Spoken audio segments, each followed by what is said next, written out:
আমরা আমাদের অবস্থানগত দিক দিয়ে নিজেদেরকে অনেক সময় অনেক বড় মনে করি, অপেক্ষাকৃত যারা কম অবস্থানে আছেন তাদের প্রতি খুব তুচ্ছ-তাচ্ছিল্য করি, হেলা ফেলা করি এবং একটা এমন ব্যবহার করি যেটা একেবারে উচিত নয়। দেখা যায় যে সেই রিক্সাওয়ালা থেকে শুরু করে সেলসম্যান, দোকানের সেলসম্যান, এমনকি এ ধরনের নিজের অর্ধস্তন পিয়ন থেকে শুরু করে অনেকেই আছে যাদের সাথে আমরা তুই তো করে ছাড়া কথা বলতে চাই না এবং আমাদের একটা হ্যাড অন দেখাই।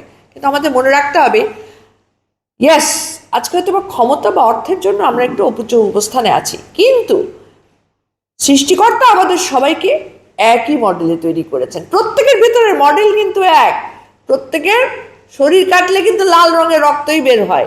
তাই এই যে একটা অবস্থানগত জাতি থেকে আমরা নিচু চোখে কাউকে দেখবো, এটা হচ্ছে অনেক বড় অপরাধ। প্রতিটি মানুষই সমান, মানুষকে সম্মান করতে শেখো, তোমাদের প্রজন্মকে বলছি, নতুবা রুহের হায় খুব একটা আসলেই ভালো কিছু ডেকে আনে না। রিমেম্বার।